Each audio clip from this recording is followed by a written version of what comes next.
pretty cool run. We got some Bayonetta 2 hack and slash stuff. Goobin luck. Thank you, Taco. I've got my commentator here, Warsaw. Hey, what's up, everybody? Hopefully I'm not too loud. I think we did a bunch of audio adjustment before. I think we'll be good. Hopefully. If not, then I don't know. Then computer. Is there some echo? So you could have smash ultimates. Not sure. I don't know if there'd be any echo on my end. Alright, so what we're gonna be doing, I'm gonna set up my go here.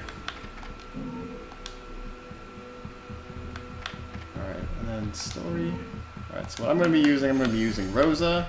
The Umbra And never then fails. first Climax, I'll explain more about that later. Yeah, I'm ready to go. Do you want me to give you the countdown then still, Taco?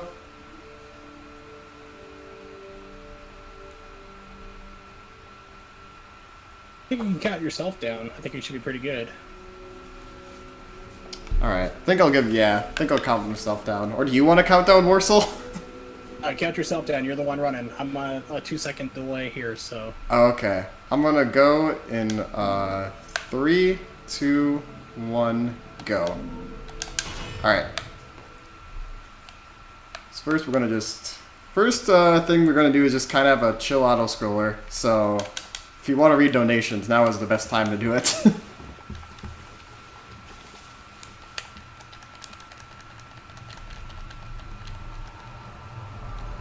Yeah, this is about 4 minutes.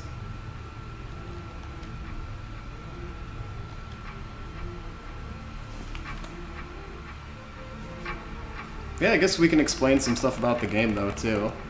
Do you want to explain some stuff, Worsel, or...? Yes, this is basically the opening for the game. This has kind of been a contentious conversation as a little bit late. It's come up for debate. When you start the game, this is a time segment. This is around 3.5 minutes or so on Switch. A legend from the dawn of time. What you do, you cannot die. The first game has a similar segment into it as well. But it can be slightly manipulated, so you can get faster times or even slower times. You want to basically keep as many people off the screen as possible, and also try to use as many wicked weaves as you can. When you see like giant hair fists or feet fly out, those are called wicked weaves, and they're a stronger attack. And the one that ruled the chaos.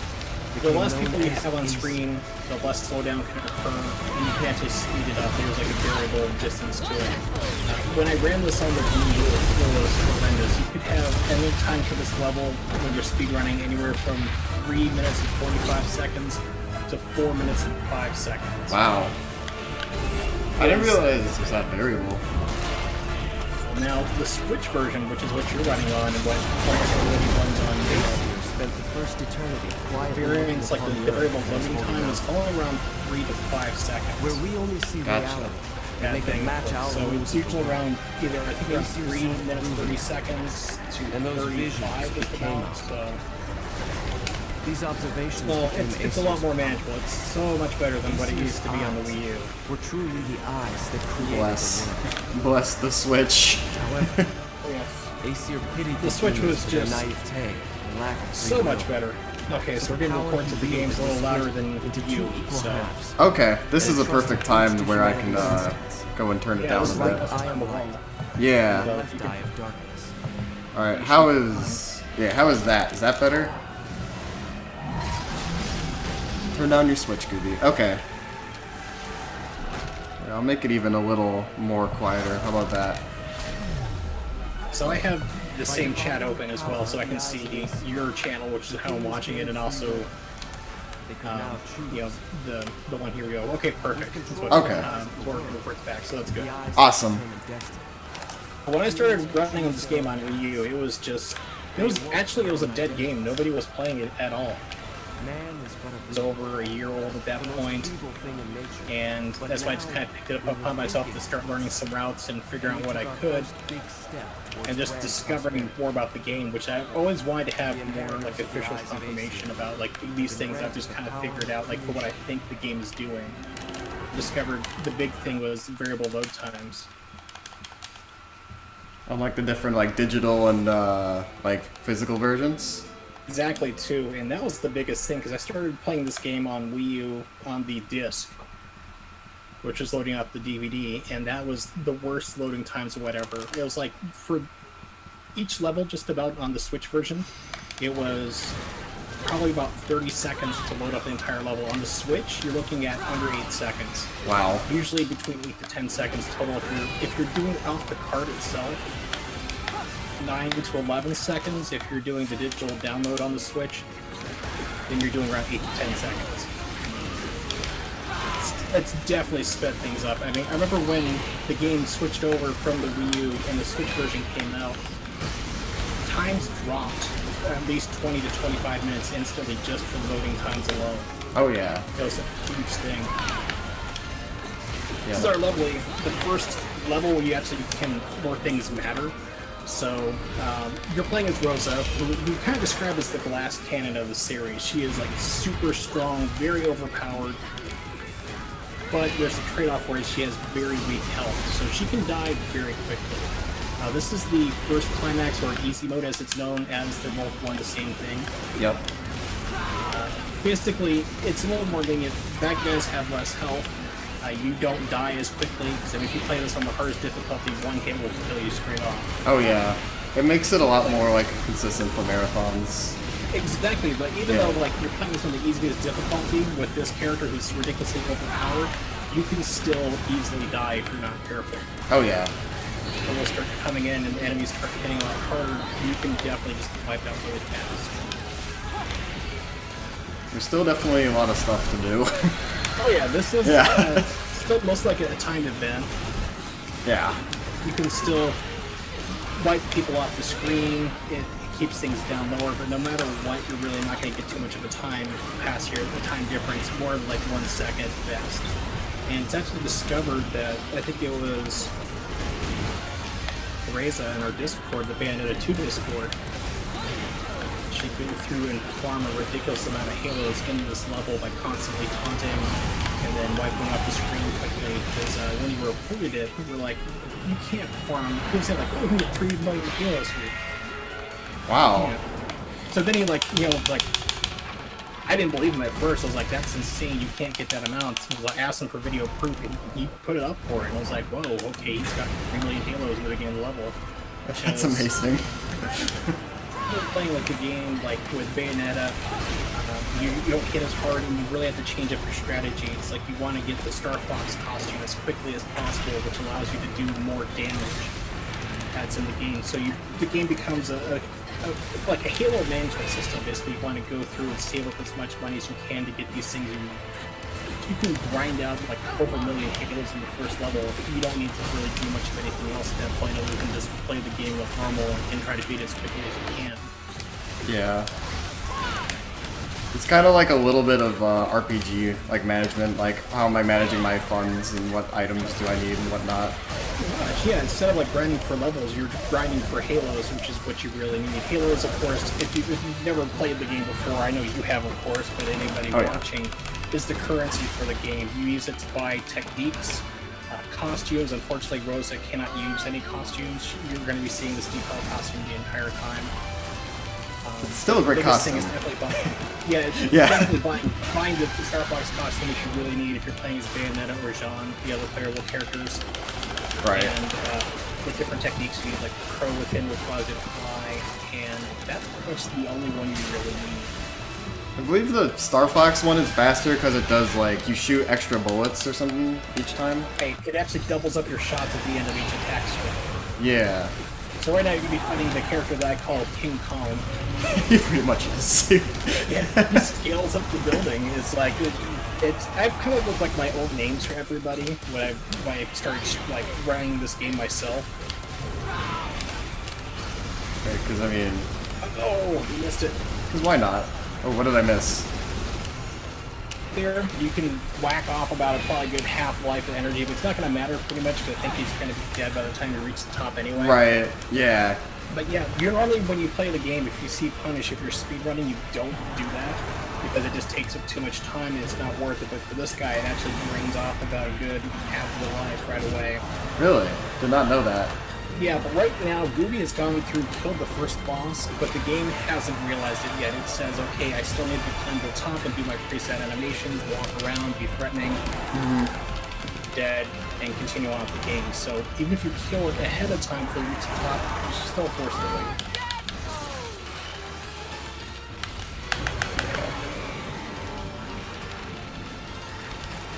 What's up, Jack? How's it going? Bayonetta 2 game of Wii U exclusive threw a lot of people off. Yeah. And there's a reason behind why the game was a Wii U exclusive for so long. And it angered a lot of people, and myself too, until I learned about it. So Nintendo literally paid to have this game made. If they did not pay to have it put on the Wii U, it was going to be canceled. We would not have Bayonetta 2. Right. Something like they were starting development and then they were planning on just canceling it until Nintendo gave them like the funding they needed. Something like that. From everything I've researched, it was all around to about maybe 80% completion, and they were shopping around to see who would publish the game for them, and nobody wanted to do it. Right. It's So weird. they canceled. Then Nintendo said, "Hey, we'll put the money. It's exclusive to our system now, but we'll put it out for you." So I mean, it makes sense if you're gonna like if you're first party and you're gonna like, you know, if you're gonna sponsor a game like that. Yeah, exactly, and that's the reason why it's pretty much on Nintendo. Why Bayonetta 2 is on Nintendo consoles and not anything else. For Bayonetta 3, whenever that comes out, hopefully sometime next year, but we haven't heard anything past the initial teaser trailer. Now we're in the city of Noaton, and we're going to have the first skip of the game come up. There's not a whole lot of skips in this game. They tend to be mostly later on, but this is the first one that Gooby's going to attempt to do. Yeah, so I gotta line myself up just right for it, and we'll see if I get it. So go. Because if you go into the wider area here in the circle, you're going to run into an arena trap where basically you have to stop and fight everybody, but if you manage to jump on top of this pillar, you don't trigger the fight, but you see the game saving. Yep. So right there, skip the fight, save probably around 30 to 35 seconds worth of time. Yeah, it's a pretty significant time save. Exactly. You mentioned that in the chat. Just one time Nintendo wanted Bayonetta to be sexier with their all costumes. Exactly. Because Platinum was like, well, it's Nintendo, we need to be a little bit more conservative. And they're like, hey, can you make it sexier? Right. Okay, sure. It throws everybody off guard, especially when people don't know about it and hear about that story today. And they're like, what? It's like, yeah, Nintendo's like, yeah, make her sexier. Make it, show off more cleavage. Go for it. Yeah, it was pretty funny to see Nintendo say stuff like that. See, I'm gonna alternate on these items. I want to get about even. Right now, what Gooby is doing is he's buying health health improvements and magic as well, which basically allows him to use the witch time. Normally, when you play with other characters like Bayonetta or Jean, when you go into your Umbran Climax, as it's called, every single attack you do does a wicked weave. You'll have these big, strong attacks come out. With Rosa, however, she actually turns into a gigantic mech, which you'll see, like you've seen a couple times already before, which is super overpowered. So the more magic you have built up in your life bar, the longer you can stay in that form, which is excellent for bosses. Didn't mean to press that. The Bayonetta in Playboy was really kind of weird. Wait, that was a thing? This is yeah, that was an actual thing. Nintendo paid they paid a cosplayer or somebody to be a nude model for Bayonetta, and she was in a Playboy thread. What a world we live in. It's bizarre, and then try not to get too topical, but then you have Sony censoring games, and then Nintendo's like, no, let's not censor stuff. It's a weird reversal from everything they've always been doing. Yeah, that's super funny. I remember as a kid, they were censoring games. Nintendo was known for censoring stuff, famously Mortal Kombat. They don't bleed, they sweat gray for serious reasons. And if you're sweating gray, please go see a doctor. That is not normal. Yeah, that seems worse. It's that's not good. So, I mean, for the longest time they were censoring games, and I expected Bayonetta 2 to be censored like that, and I was quite surprised to hear F-bombs, and one of the cutscenes you skip at the beginning of the game, Bayonetta gets naked. Yep. And they show that too, so it's like, wow, okay.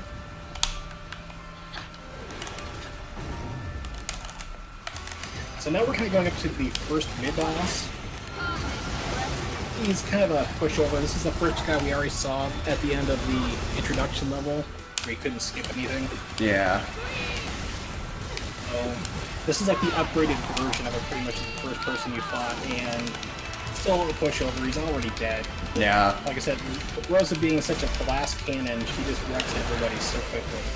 If I get in there and I'm like starting off the damage right away, then it's usually not a problem. And if I also have the Umbran Climax like I did, it's just I can do enough damage to where he's just not gonna bother and do anything. This is simply the benefit of training. Oh, here's the meme skip. It's when I was just starting to learn this game, I thought I accidentally like skipped this, and I was like, hey, I think I skipped this thing, and it's like, nope, I actually didn't. Like, oh, okay.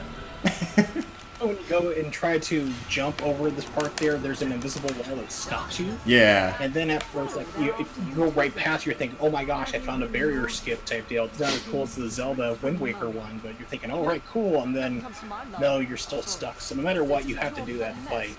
Exactly.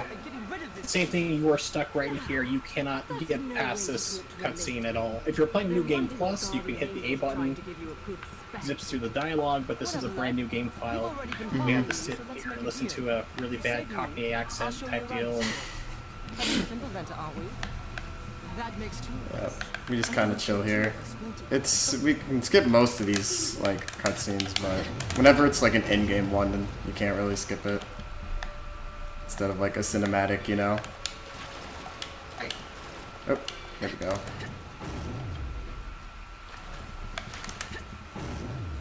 Yep, so now we have another like mini boss coming up and like a just enemy gauntlet.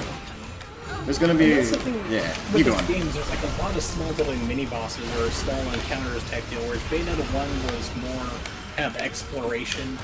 You didn't have all your powers, you know, and you had to kind of relearn everything. It was a lot slower game, a lot different pace. And for Bayonetta 2, they just kind of went, okay, you already have most of your powers from the first game, but you non-stop. So it's basically a traversal from one arena fight where you're fighting a bunch of people to another. Right. But if you like action, this is definitely the game to play. Oh yeah, it's super good for it. It's a really good hack and slash. I think the thing with the Bayonetta 1 was like, I think it was something with story related too, because she didn't like know who she was, so she had to relearn everything. Exactly, and she didn't know that she had all these different abilities, like being able to turn to a crow and fly around, or the panther run, things like that. You had to wait until you got to them. In this game, it thankfully doesn't do what I call the Metroid's problem, where it's like you start usually most Metroid games you start off ridiculously overpowered, you have everything at your disposal, then the game takes it away from you, and you have to relearn it. This game, you don't have that problem. It's just basically, it's like, okay, you have the standard stuff you learned from the last game. There's other techniques you can learn, but that's it. In any way from just going in and going full out. We're looking at you, Metroid Prime. That's the one exactly I had in my mind. Yeah. So this boss is, once again, he's not too bad. He's very easy on every difficulty level. It's just most of the thing of getting to the second stage for it. Form flying through the sky. But of course, with Rosa, once again, it's just short work. Yeah. Probably just doing nothing. There we go. Yep. Dungeons like onions. The Bayo question Bayonetta, is something I didn't really point out is that with the attacks, there's the standard attacks you have in your kit. But if you hold down your attack strings, like you hold down punch, you're pressing, you hold it down, gun off that you have at the end of it. If you're using Bayonetta or Rajan, you rapid fire your handguns you have. Right. With Rosa, she has like these old musket type guns, so they do a lot of damage, but they don't rapid fire. So what Gooby is doing a lot of times is when he's doing his attacks is he's pushing and holding it down to get that shot. And as soon as that gunshot goes off, he moves on and pushes the next button. So you can go do even more damage on top of it. Yeah, it's one of the main ways you deal damage with Rosa, because the musket bullets are super powerful for it. Yeah. So the big thing that says the first game is either save or kill the Ember Witches. Well, the first game was basically you don't know who you are. You know you're a witch, and that angels keep constantly attacking you, trying to find out where you are. You discover you are the last of the Umbran Witches, supposedly at that time. So it's mostly a discovering who you are because you have amnesia from being locked away for 500 years type deal. Yeah, she was underneath a lake for 500 years. Right, And then- exactly. yeah. And she gets woken up about 20 years ago, and Where did you learn that trick? I'm kind of fighting angels every single day. She doesn't know why. You're a sage for They that. keep trying to kill her, but she just fights them and keeps them all happy. The devil's happy who like her, so... You think I'm just gonna take So I guess we'll keep doing It's it. literally the origin story, I mean, which is fitting for a first game of the series to tell you who they Yeah. are. That's a big deal. Makes completely sense, you know. Parts that got completely skipped over for this game is your friend, your gal pal, Jean, gets her soul knocked out of her body. A magical place called Thimblebender, and climb up a stairway to go to hell, which makes no sense. But you do all that, you're trying to basically get your friend's soul back into her body. You have one day to do so, or else she's gone forever. So that's pretty much the story for this game in a nutshell, mostly. To tell you the truth, I really don't remember a whole lot most of the story because we skipped so much of this. Right. You know, like everything has to do with like story, plotline, everything. We just skip right past it to go fast. It's kind of a complex story too. It can be hard to understand sometimes. Right. But thankfully, with the Nintendo Switch and also the same thing for the Wii U, the two games, Bayonetta 1 and 2, are tied into each other story-wise. So Nintendo wisely said, okay, if we're putting out Bayonetta 2, we're going to port 1 over as well so people know the full story, because they do loop together. Right. The ending of Bayonetta 2 ties right into the start of Bayonetta 1. Even though this is a sequel, it loops back into it due to time travel. So that was a really great move that Nintendo did on their part to say, hey, let's bring out both games to our system. Alright, Nintendo's got a big brain. They know what they're doing. They've been around a while. Yeah. Yeah, this is another mini boss. Because I got the Umbran Climax, it's gonna be pretty chilleroni. There we go. Nice.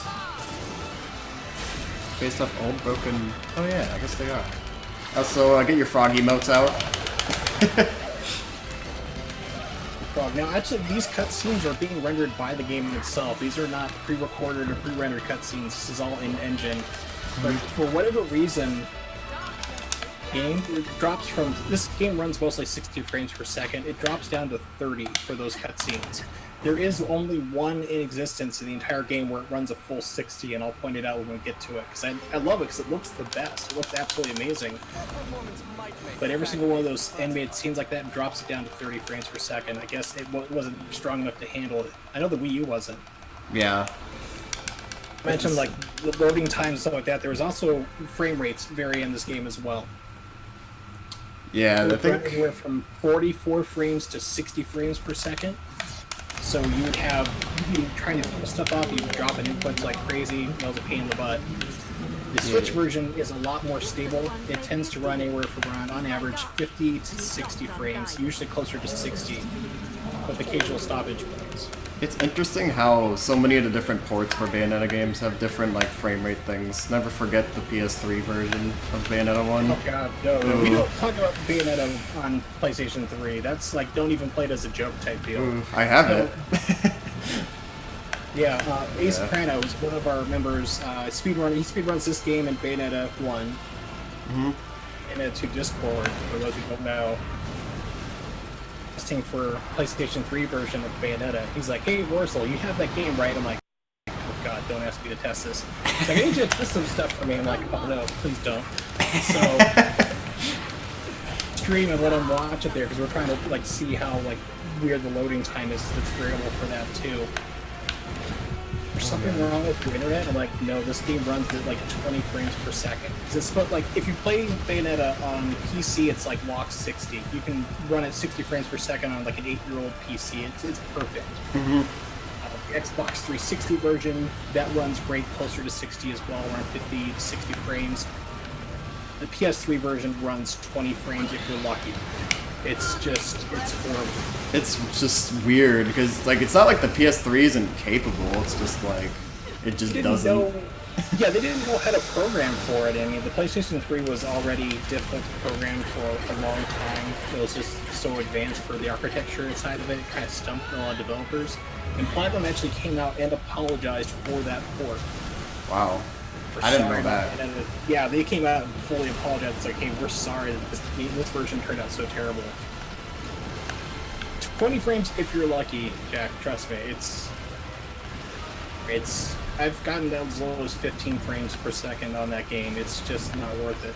The other ports are definitely, if you're gonna play it, probably PC is best, and then all the other consoles before PS3. PC is definitely, by far and away, the best version to play Bayonetta 1 on. Like I said, you can run it literally on a 8-year-old computer, and it will run 60 frames per second. It's great.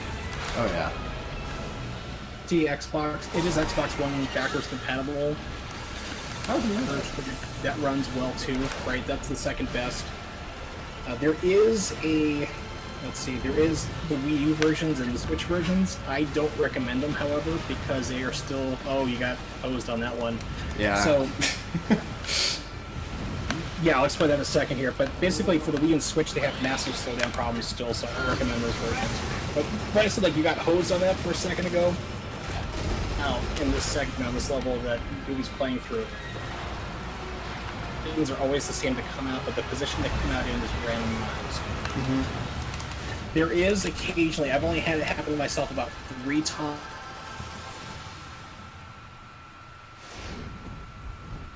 Uh-oh, I think your mic disconnected or something more so. I can't hear you anymore.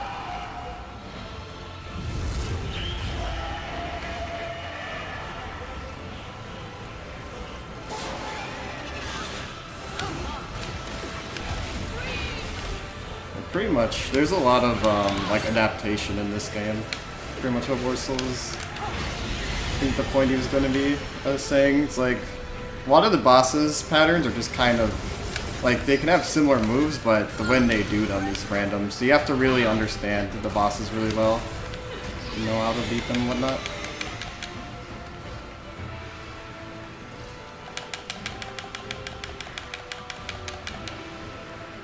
Hopefully we'll get Warsaw back in here. So he's definitely a cool guy. Pretty much. Oh, there we go.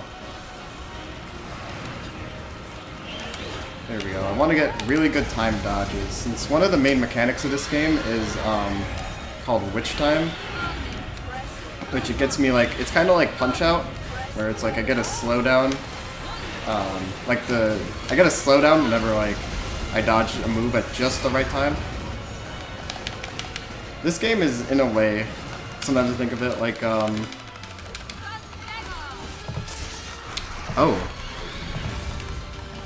don't know why it just, There you go. it put me out in the AFK for some reason. I thought you dropped or something. I My thought bad. so too. Yeah. I'm like, oh, I'm still here. What happened? Okay. Sorry, I just was playing the boss, so I didn't get a chance to look over. Yeah. Yeah. I mean, if there's any type of technical problems, you have to wait until you get to the and then continue through, so that's fine. Exactly. Sorry about that. Technical hiccups, it's all good. Yeah. I've never had Discord, like, move me aside and say you're AFK before. Oh, that's bizarre. Yeah, I it's... didn't know it would do that. I didn't either. That's the only time it's ever done that to me. Oh, yeah, pretty much... Let's see, we were talking about... Let's see... What is it, Oh. Bayonetta on the PlayStation 3 and... Yeah, we were talking about the boss patterns, I believe. I mentioned a bit after, when you're out of the call.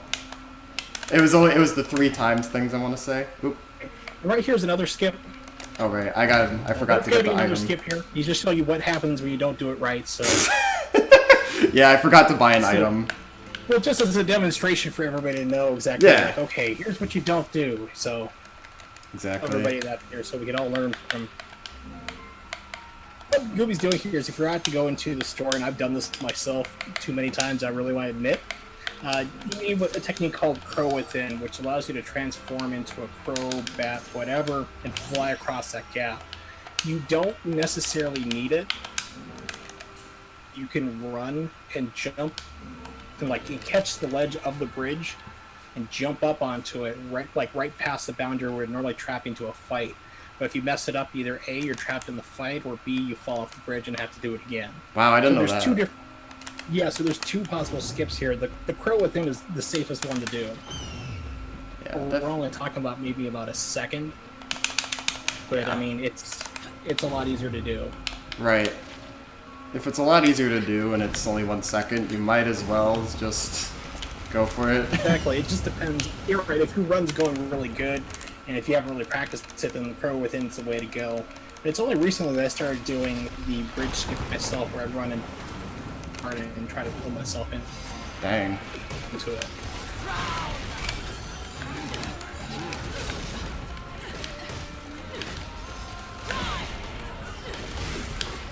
There we go. Now we got just another another enemy gauntlet coming up. And you got these annoying guys with the shields, but of course you turn to a giant mech, no one cares. It's like, Exactly. well, grab your shield, I'm going to shoot you in the face, and you're not going to stop me. So I mentioned before that there was one cutscene that runs at 60.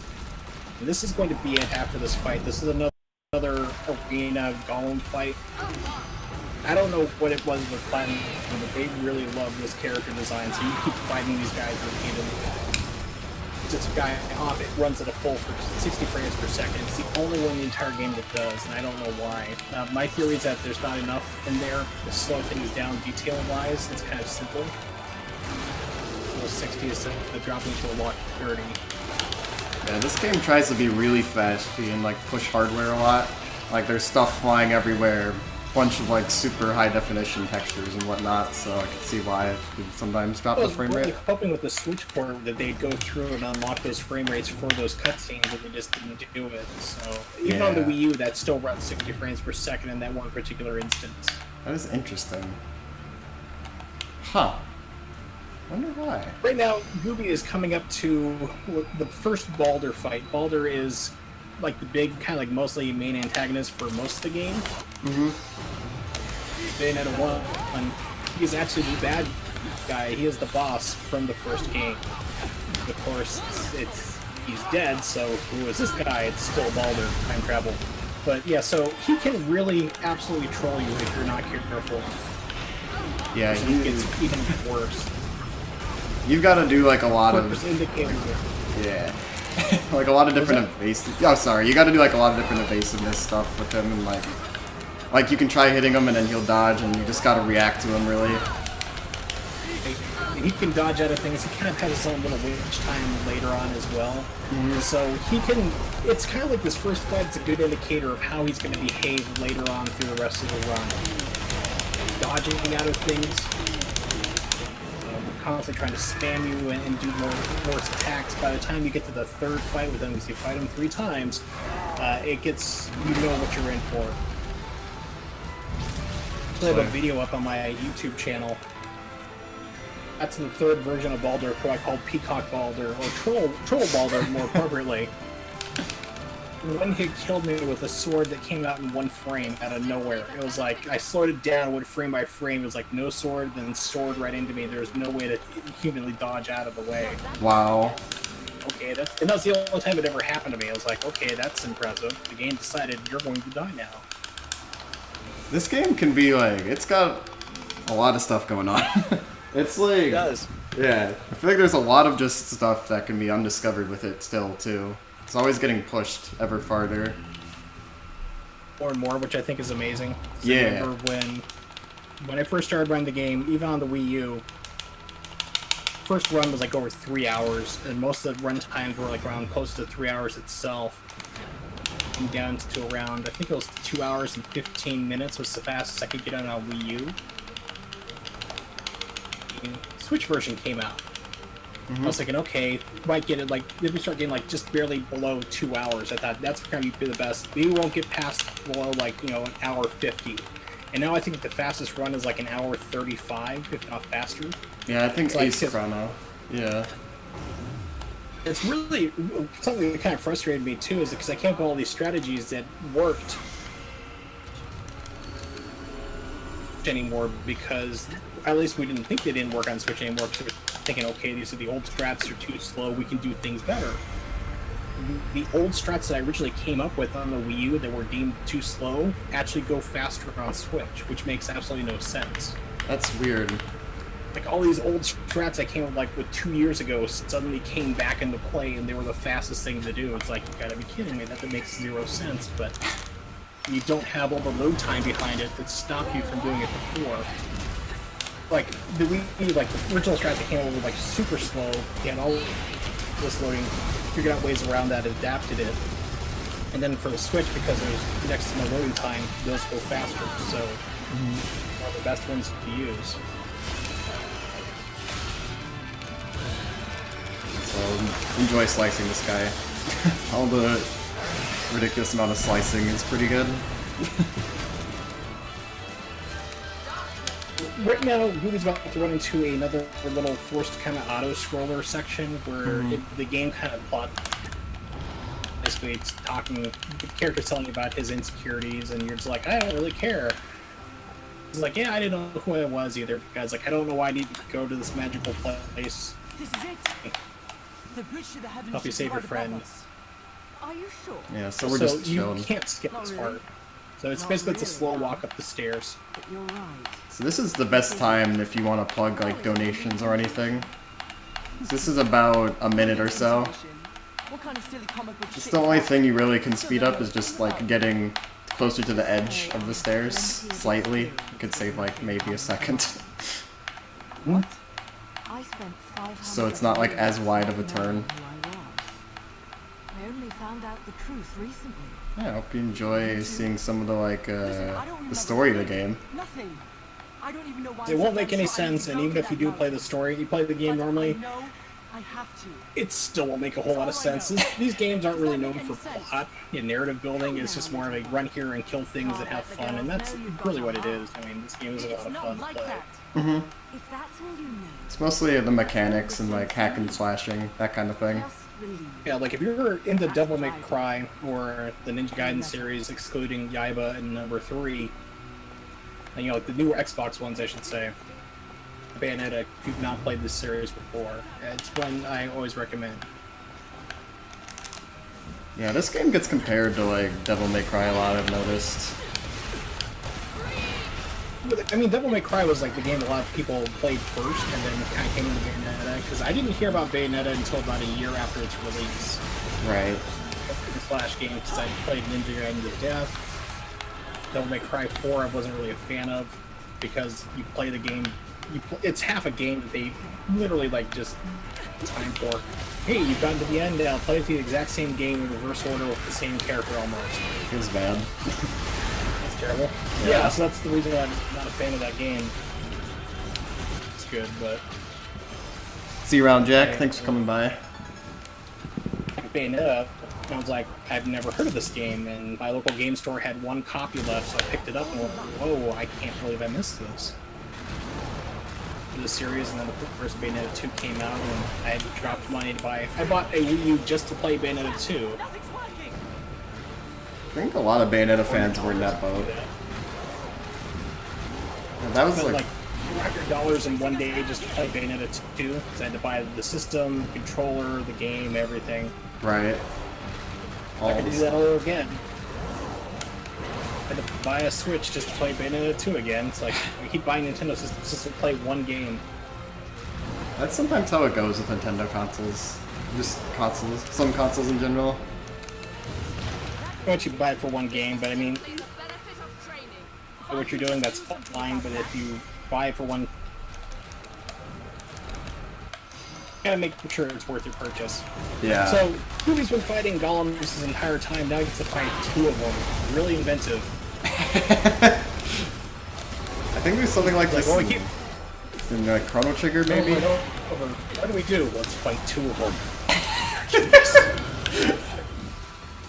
Jeez. 2000 One's IQ. fire, one's ice. That's pretty much it. Okay.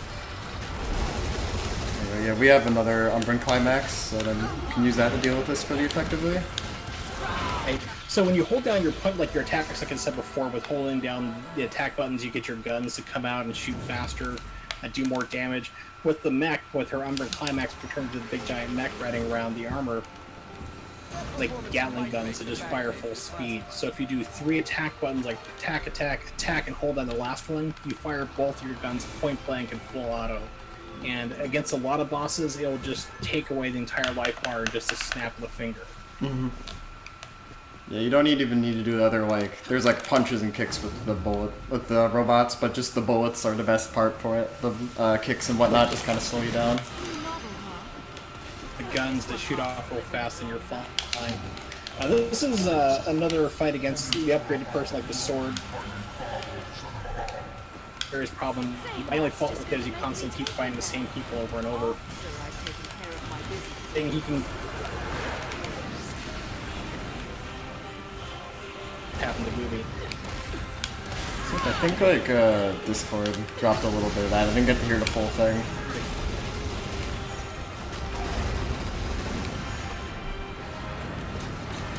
Also, if you're not careful, you can also knock him outside the wall again, have to wait for him to pop up. So that tends to be only a problem with Rosa when you're playing with her. So if you're not careful, you can actually add time to your run in this segment. Yeah, Rosa's interesting in that she gets a lot of like character specific things, like how she can like KO like the first boss we saw, like she can beat it before it's supposed to be beaten and whatnot. Those kind of interesting things. Like even right now, I mean, he's just about dead right now at this point, where normally if you're playing as Bayonetta or Jean, this fight takes around 30 to 40 seconds to complete. It's just the underwater section part alone, and you've already gone through and done it in just record time. Right. But with Bayonetta 2, you can go through, you can skip a lot of cutscenes. This part is unskippable, and I don't really know why. Because, I mean, usually when you come across an unskippable cutscene in a game like this, where it forces you to watch it, it's because moving in the background, it's getting assets ready and everything else. But this is the end of the level. Right. So I don't know why they force you to watch this and not let you just skip it and go right out. That fight in 18 seconds, I think I saw. So if you play Bayonetta, the main character, or Jean was the second powered character, you're still looking around 35 to 40 seconds. You just did it in literally half the time. Right. That's what Rosa is just so useful for. That's why all the different characters have like they all have their different strats and whatnot. Different like subcategories. Well, this is where the game starts to get, in my opinion, a little bit harder.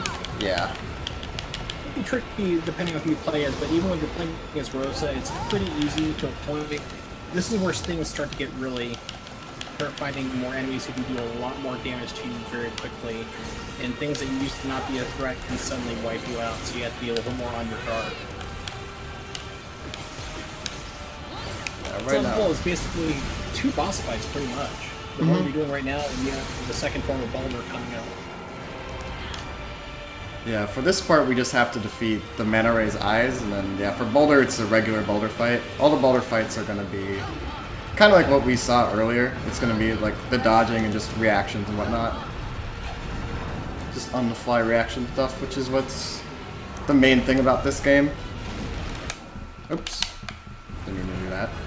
This game is a lot of fun, but you really need to have good reaction time to it. As far as I'm able to figure out, there's a technique. I think Rosa has it right off the bat, or maybe you bought it. Unfortunately.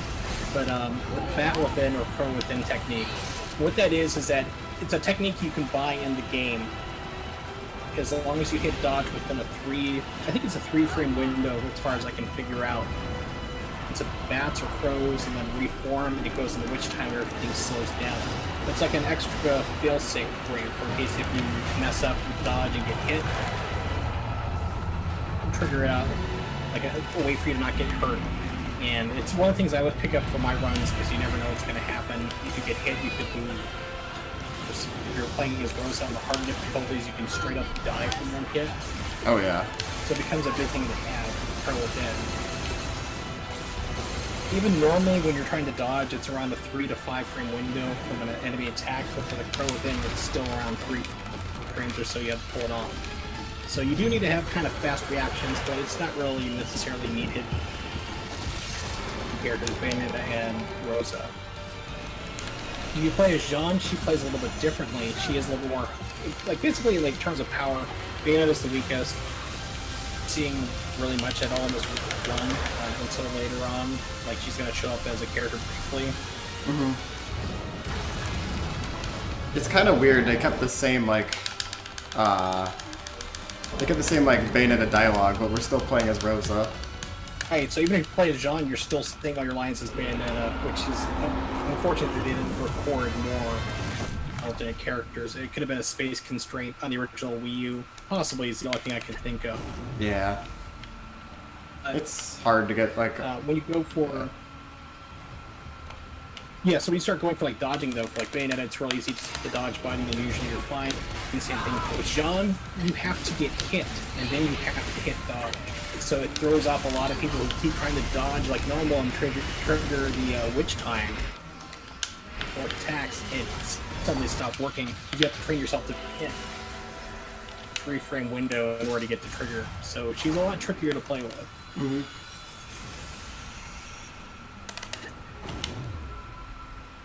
I kind of like the. Now it comes on Revenge of Baldur. I like to think of this part as inside of Jabu's belly from Ocarina of Time. It just kind of reminds me of it a lot. Exactly. Yeah. At least I know I'm not the only one who thinks that same thing. Inside Jabu's belly. At least you're not carrying around some spoiled princess, though. Although that would be interesting to use her as a weapon. Just chuck her right at Baldur. That would be a very Bayonetta thing. Yes. As you see right now, like he is just going straight off. He's going all over the place. He's making summons himself. So unfortunately, to break it to you, I think Peacock Baldur later in the game is going to be a problem for you. Yeah, this is like the most aggressive Baldur I've ever had. Yeah, this is super hyper. So you can usually tell, especially like the first fight's kind of a decent indicator, but this one is the one that'll let you know like if he's going to be a problem later on the run. Because unfortunately for a lot of runs in Bayonetta 2, I should say, you'll have them restart on the first 2 levels, especially if you're playing at a higher difficulty, or if it's later on in the run, like after, it's around 10 or 11 or so. I'll definitely point them out. It's where you have them run into this, especially for me playing, because you just have like back-to-back hard boss fights who can kill you really fast, even if you're playing as Bayonetta. Now right there's the double guns. As you can see, it pretty much took out every single piece of his life. Yeah. Double guns. Bless double guns. Awesome indeed.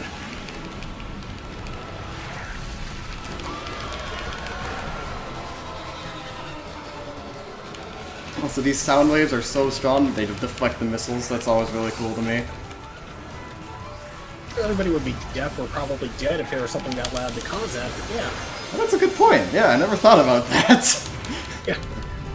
If you think about it, like, explosions are basically pressure waves. It's compressed air moving through the air. Same thing for sound. So if you have enough sound loud enough to knock a missile out of the way, but in a big radius.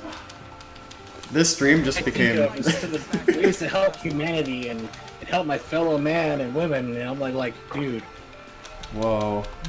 This stream got 2,000 IQ really fast. These are the things that keep me up at night. We all have something. Civilization. Like I said, I don't know the names of these levels, despite having played this game. Let's see a lot of skips take place. There is a tricky one I don't think Gooby's going to go for. It's really skip here right off the bat. You can either jump and fly over to the left or within, grab a narrow ledge and hopefully pull yourself up. Yeah, I'm not going to... still fail. I've done it before, having done it millions of times, and I've still messed it up.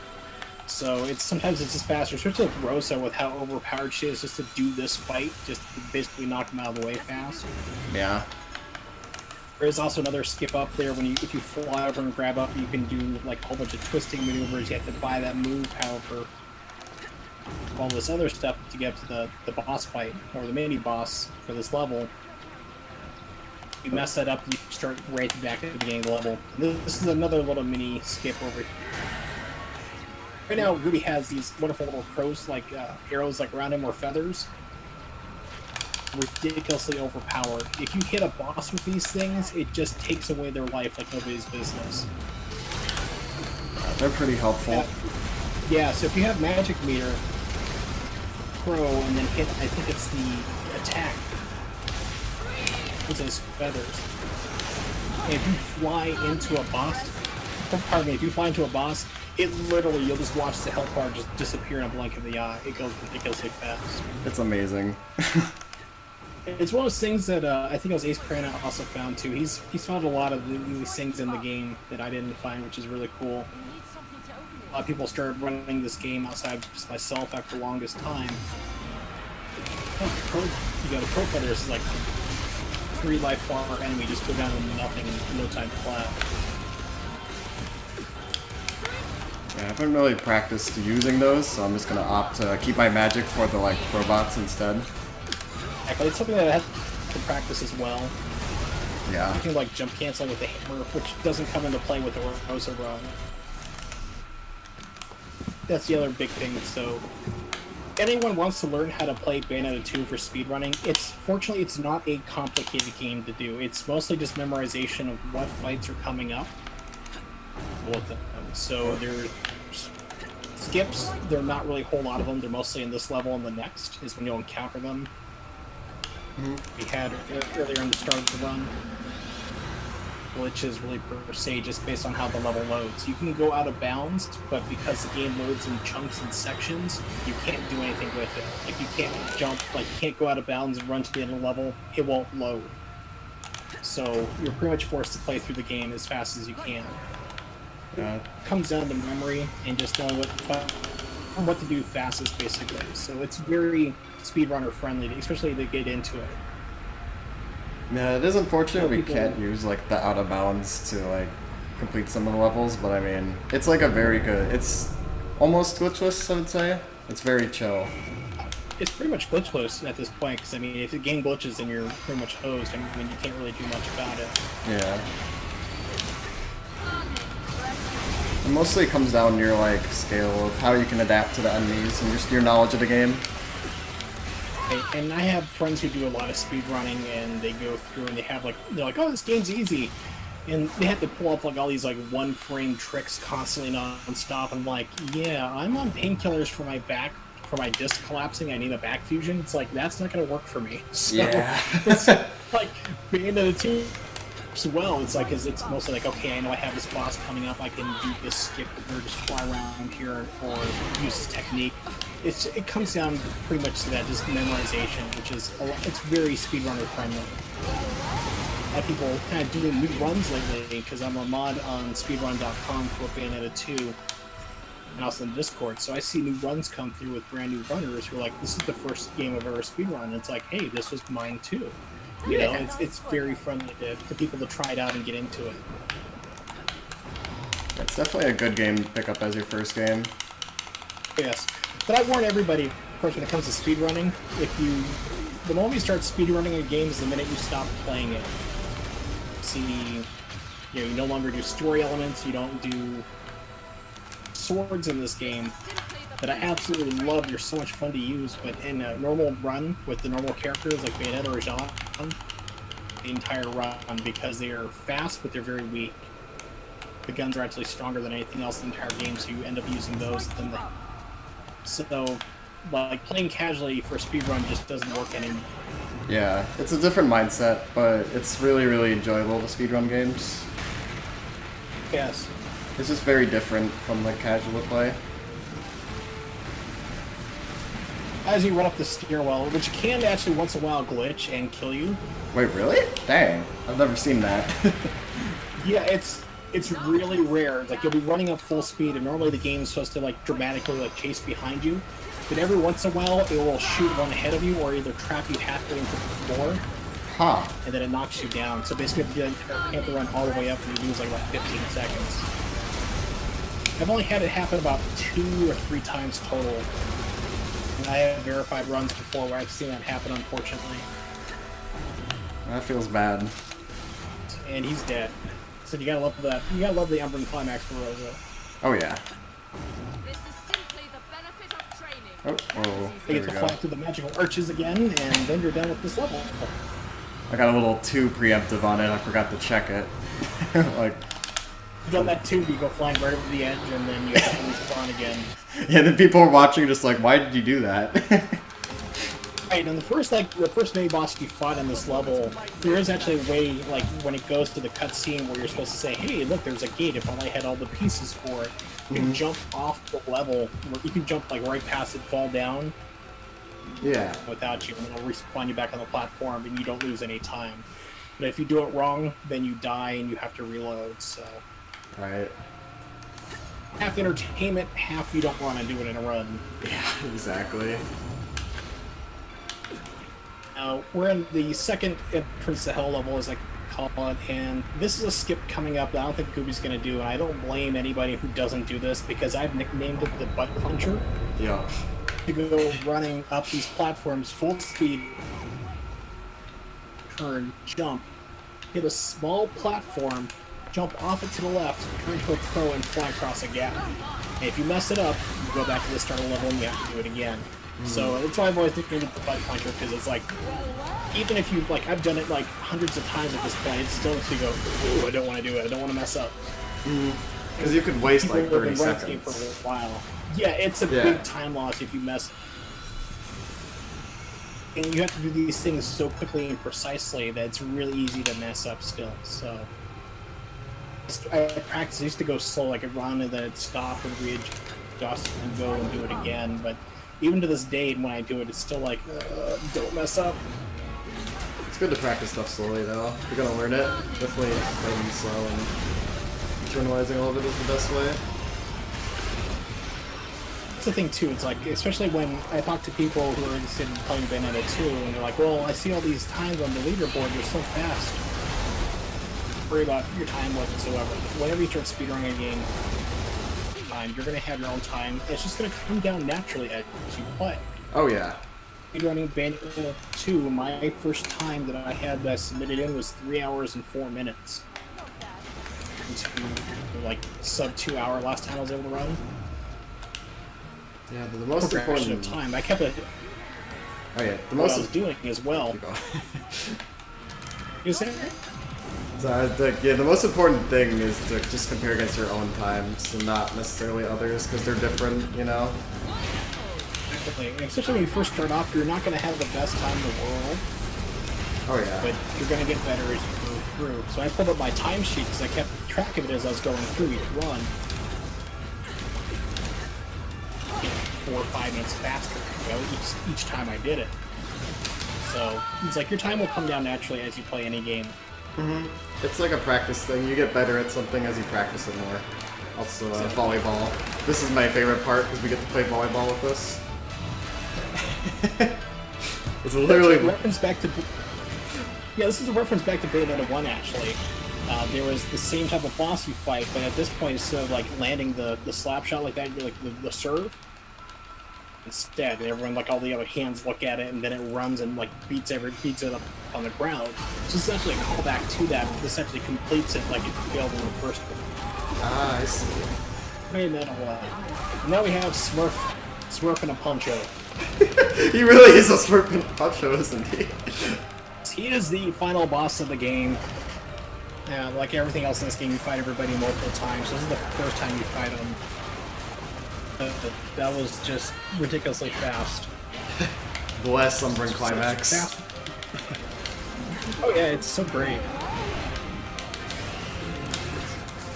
You know, like, okay, hit the button, like you gotta wait for him to attack, you gotta wait that out, then do the dodge, and then land 2 or 3 hits, and he's gonna jump back and do it all over again. Or you can just stick a gun in his face and just shoot him repeatedly as fast as you can, and dead. Dunions, like 5 onions. seconds. Yeah. Yeah. Let's see what the time is here, if I can see it real fast. 24 seconds, yeah, so I said 25, 24.88, so time. Yeah, and for the medals, I want pure platinum because that's like the best. I mean, that's the best I've done it. Platinum is also really good. So, yeah, Right, so basically you have ratings on every single level from Stone, which is the absolute worst, to pure platinum, which is you didn't get hit, you did things the fastest and beat everybody as quickly as you can. The more money you get, the more halos. So it's in your best interest, but some levels you can't get anything better than like a silver, as we're skipping fights. Specific skip or option you can go in.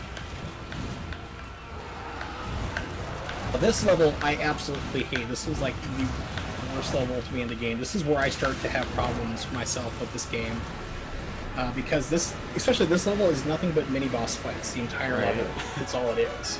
I think it goes through like the 7 deadly sins, like sloth. I don't remember them, but I think that's what the theme is. The first one's a spider, so I don't know what that'd be other than just like kill it with fire, even though it's on fire already. If you played Alright, you're actually gonna recognize this spider because he is in Devil May Cry. Oh, is he? I actually haven't played Devil May Cry. Boss in Devil May Cry, the first game. So, and I forgot what his name is for that, but they brought him back, gave him a different name, but it's the exact same dude. That is interesting. Everything. Well, Kamiya, the guy who made Bayonetta and Bayonetta 2, Devil May Cry. Yeah. No little, try to think of the name for it, little Easter eggs, so to speak. Yeah, that's a good way of putting it.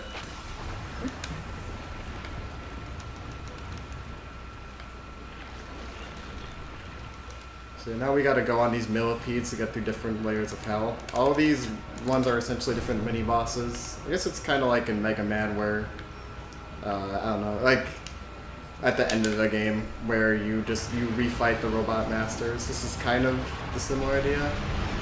Hey, and if anyone's ever played like Ninja Gaiden 2 on the Xbox 360 or the PlayStation 3, the Sigma 2 games, it's basically you keep fighting the same people over and over, just sometimes a little bit stronger. Like, especially there's one boss named Genshin in that game, and you fight him 5 times in that game, no joke. It's like, oh, it's the same fight every single time. Wow. So, like the golems come through and so forth. And this level is just nothing but mini boss fights, the entire one anyway, but cycle a lot of boss fights. Only kind of downside to it.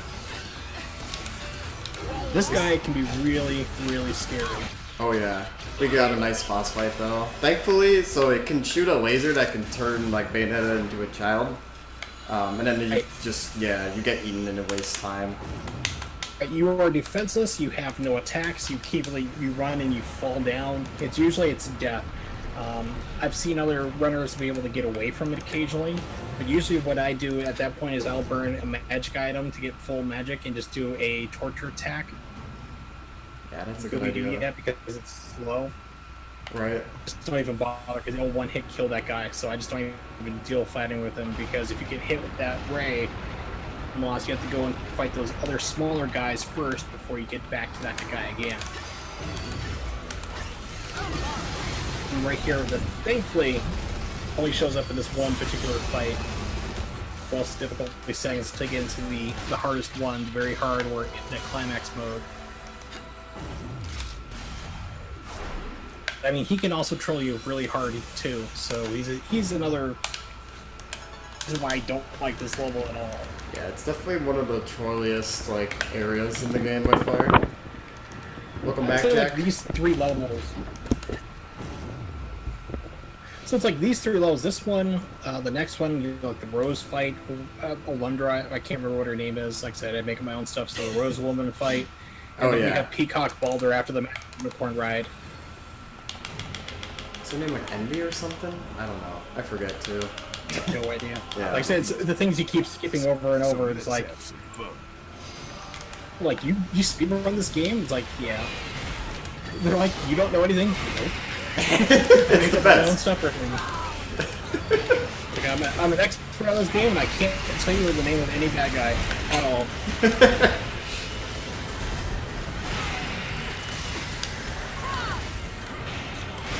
And this is just another little enemy gauntlet we're going through. This is the part where I like to complain about the story of this game. So you're trying to go save your friend Jean, get her soul back, okay? And then you go through this entire events of this game to get to this point. You have Rodon, who's fighting here with you. He is the shopkeep that you keep seeing periodically throughout the game. You have to go and buy items. He is ridiculously overpowered. He is a fallen angel who became a demon, then stopped being a demon. He left them too, so he is ridiculously overpowered at all. He is going after the same target that you're trying to go after to get Jean's soul back into the body. He had the ability to warp directly to here and was strong enough to kill everybody in one hit. See the entire game to do this when he could have done it himself in 3 seconds. Oh yeah, why didn't he just do it? That's my entire complaint why he's here. It's like, it's supposed to show like, oh, he's so cool and overpowered, but he's going after the same person you're trying to kill who has Jean's soul. Right. Why didn't he just do this and make you fly to Thimblebender, probably in coach or business class, and then your way up a staircase to heaven in order to go down to hell and meet some kid with a bad accent who can turn into a squirrel sometimes, and then go into hell itself and fight centipedes and spiders and all sorts of nasty things. When he could have just been like, "I'll see you in 3 seconds. I'll be back. Here's your soul." But For much of like, then we wouldn't have a game. It would just. Can you imagine though? It just Rodon beats him up, and then it just goes to the Q&A credits. too, it's like, "Oh no, she's dead. Oh, she's alive." And the game's 10 minutes long. Literally be the first level of the game. That'd be it. That would be amazing. Right, so this is another one that ends my runs. Like the last level, not so much, but this is where I've had runs die. And this is if you're playing the game, or Sean, you're losing 15 hour, 20 minutes or so at this point. She can really troll hard. Her second form, that can grab onto you just about anywhere, can suck your soul out of your body, which drains out a whole lot of your life, drops your combo so you lose money that you need later on for the run. Especially with characters that are not Rosa. Destroy you. Like this second form here is just absolutely trolling the terrible. Oh yeah. Died or before. It's frustrating because you spent the entire time over an hour 20, hour 30 minutes at this point playing this game. And what character you're using. All pieces. Fortunately, we're getting some really nice Umbran climaxes to deal with it, thankfully. And with your strength, it just knocks her mostly off balance, so she's not going to have time to do too many troll attacks like with her tail or wide swipes.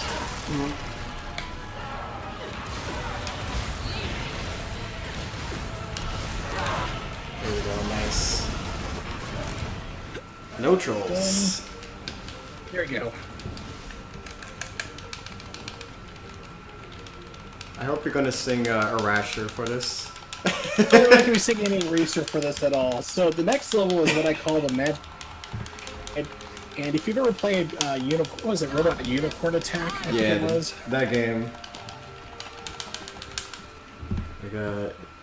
It's like their Robot. Yeah, you go. Robot Unicorn Attack from Adult Swim Games. And if you've ever played that game, you'll see why I call this the magical unicorn ride, because it's kind of got the same premise. You're running along, you gotta dodge obstacles, you gotta jump.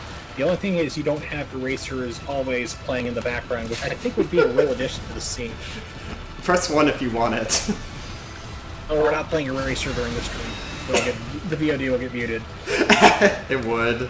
True. Wait, actually, I did that one stream, it was like as a joke, it's like I fired up the song as I did this level. With like the 5 people who watched me stream, but it was like I went to check the replay and I was gonna upload it to YouTube and it got muted. Feels bad.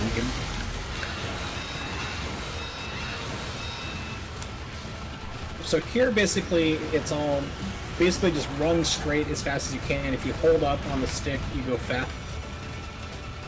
And this is like the King Kong boss at first, who can sometimes hit you with the tail, it just all depends, or the foot. You have this long humongous unicorn horn out in the front. Careful later on.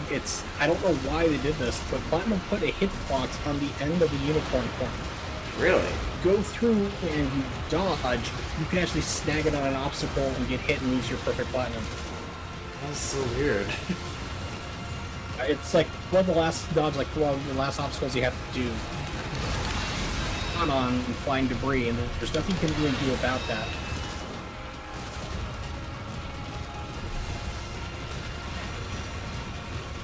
Other than that, this is an easy, perfect platinum level, Yeah. I should say. Just don't get trolled. Why did they put a hitbox in the end of the unicorn horn? It sticks up like 4 feet in front of you. That's one of the great mysteries of our time, isn't it? Yes. Kami didn't have everybody blocked on Twitter, I'd ask him, but I mean, he practically blocks everybody. It's like, this next one I think that comes at you is where your horn can get snagged. Gotcha. Here. That's usually, if it happens, it'll happen right there. Looks like we didn't get it. You didn't have to deal with it. Yeah, you didn't get it that time, so that's good. Yeah. So unfortunately, after this, you have to fight Peacock Balder, which, as we saw how trolly he was, I don't think this is going to go too well for you. It's just... I hope it goes well. Yeah, I knock on wood, fingers crossed it will, but I mean, like I said, usually when you play this game enough, you kind of get a feel for how he's going to behave. And as you can see, this is why I call him Peacock Balder. He can do all sorts of crazy stuff. He has sword attacks that are supposed to be physically attached to his body. I've had him be off-screen. See him, and all sort of sword attack comes out of nowhere from the ground. At a time, they'll do 3 of them. So it's like the game will intentionally try to kill you as best it can by cheating. It can really be a hand. Oh yeah. Right there, he charges the attack, dodged out of it, in order to come closer to hit you. Right. Oh jeez. Okay, I haven't seen that one before. Like I said, this is Okay, I think we can like grow. Rosa, even. Yeah, this is like easiest difficulty, but still, because you have the lowered health, you still get hit a lot. You can still easily die on this level and this fight no problem. Oh yeah. Playing Upper Climax is so overpowered with Rosa, it's worth it.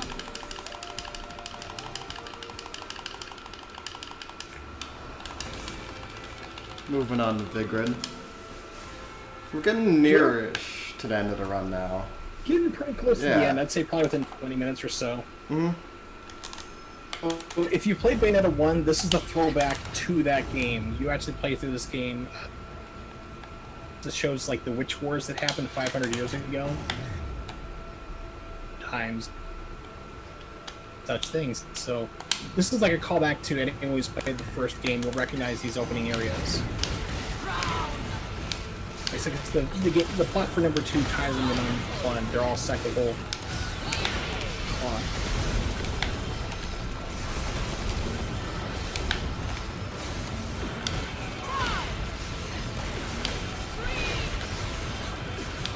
Definitely, if you haven't played the first one and are looking for a good like adventure, sort of Metroidvania-ish, like hack and slash game, definitely this is a really, really good choice. And you don't have to play the first game in order to understand the second. Like I said, because the plots are tied into each other, so it doesn't matter what order you play the games in. These are actually, like Bayonetta 1 and 2 are actually almost completely different games for style. Oh yeah. The structure, it's actually easier in number 2. I would say, admit full out, Bayonetta 2 is easier than number 1. I can see that. It's been toned down. There's a lot more improvements. Like the first Bayonetta, you had a lot of one-hit kill quick time events. What it was, until it happened, you have this very small frame time to input your attack where you die. All taken out mostly for Bayonetta 2. Where you need to hit a button in order to continue on, like in the beginning of the jet level. If you don't hit the X, you'll die there. But it's a lot more lenient. It has a lot more time for you to hit a button, so you have to worry about instantly dying. And the one is First game was like it was hard. Bayonetta 1 is hard. it is pretty hard. There's a lot more challenge. They did ease up the game a lot more. I would say like the hard mode for this game is more like the normal mode for Bayonetta 1. Yeah. I can see that. There's more of it. Who you are. Kind of easy puzzles, so to speak. Complicated, but just kind of like, easy things to do. Yeah, because the first game was more like puzzles and like exploration. This was more, it's kind of like straightforward. It's more so just action and hack and slashing. Right. And this one they just said, okay, we're just going to do mostly action and instead. And that's why, like I said, if you love action games, Ninja Gaiden, Devil May Cry, this is definitely a fun game to pick up and go with. Like, it's a lot just non-stop fighting, so. Yep.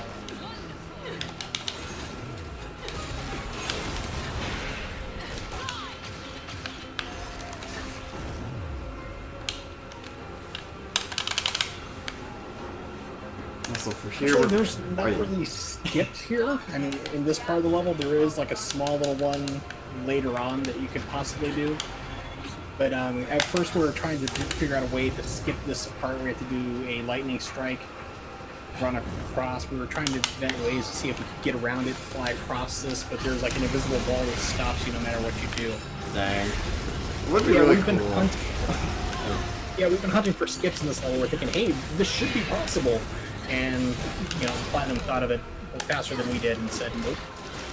Bayonetta 2 is one of those games where it's like, it's so tempting. A lot of the things are so tempting to skip, and then it's like just out of your reach. It's like, every Exactly. time. They thought about it and said, nope, we're not going to let you do that. And that's why they also let the levels load.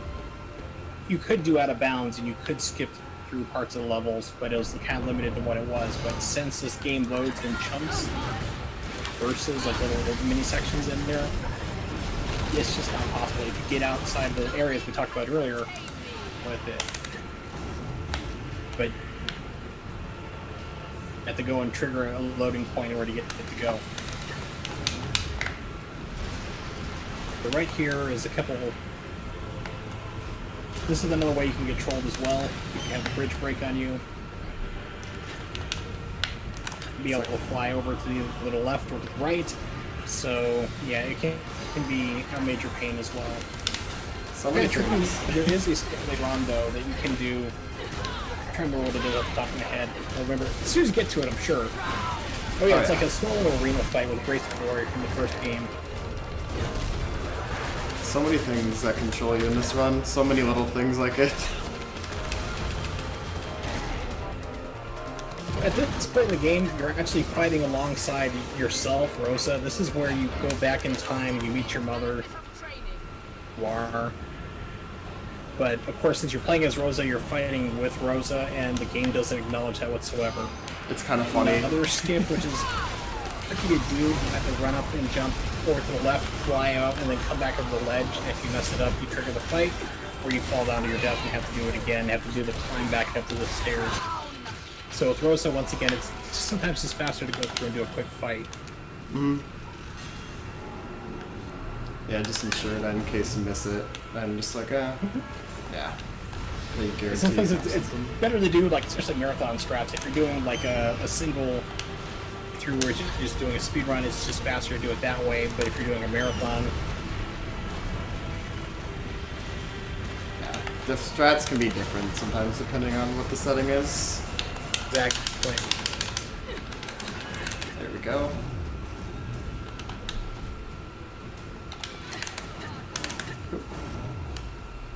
Also, we're gonna get to walk on walls for a little bit. So you could say we're Spider-Man. A little bit. I actually got debated. I was thinking this is the part we were gonna walk on the walls. First, we gotta fight a little mini boss. Technically, you are on the walls. You're because the lava to your left is actually the ground. So you are right. You are walking on the wall. It's true. A super golem, which is like the larger version of the same golems you've been fighting. So patterns, nothing really too special or difficult about it. But after this is the chapter 14, the witch hunts, where if you're playing through the game normally, this is where you make almost all your money. Almost at the end of the game is where they dump all the money on you. You've been so desperately trying to save if you were playing with Bayonetta or Jean the entire time.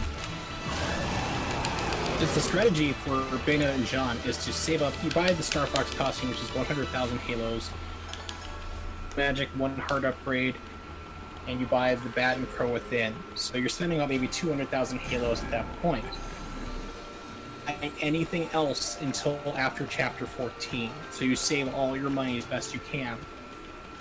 That way you could spend 500,000 halos to buy the Earrings of Ruin, which allow you to change your Climax mode from just being the normal Wicked Weaves, the hair and the fists and everything else, to be the armor that you use as Rosa, the giant mech. The end of the game a lot faster. Right. But you have no ready, it doesn't matter. It's kind of frustrating to go through this entire game, have to script and save the entire time, where they dump all the money you need at the last second, and only have 2 chapters left to beat the entire game.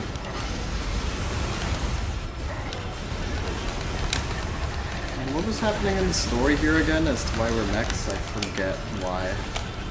This is like going back 500 years in the past, so this is the Great Witch Wars where the angels, you know, the Paradiso side or the Right. Heaven side was like attacking the witches. No. through the war that happened with the witches' blooms right before Bayonetta gets sealed away for 500 years. Yeah. Back in time, part of the storyline, you've gone back in the time, you're fighting with your mom through the entire events. So, but Happy Mother's Day. yes, happy Mother's Day. Happy very early Mother's Day. We're calling for next year already. Happy Mother's Day.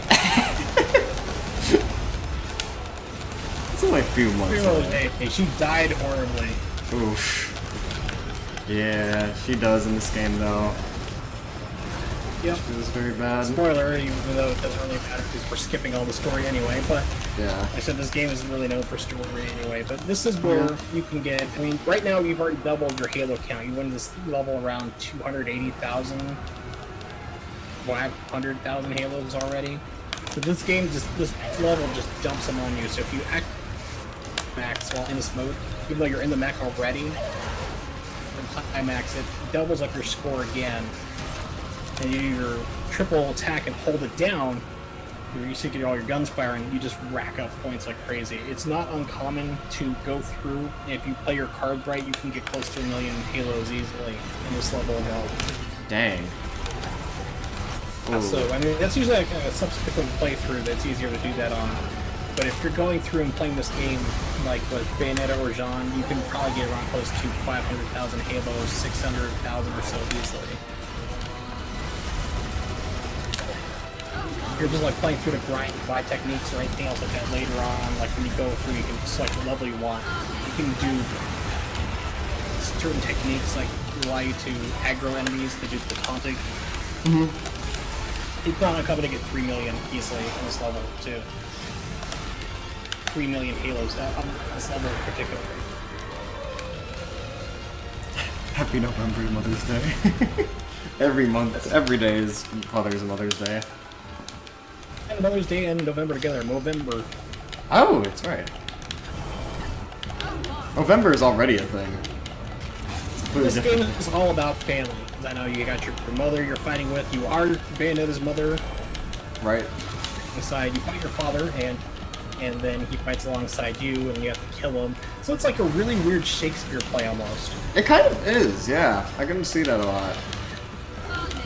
Definitely could see the like. Shakespeare, but if you kill somebody, they don't keep talking for another 3 acts. That's what's always bugged me about Shakespeare. When you cut somebody's head off, it's like, oh, I'm gonna be talking for the next 2 acts. Buckle up. It's like, you're dead. Shut up and die, please. It's like, yeah.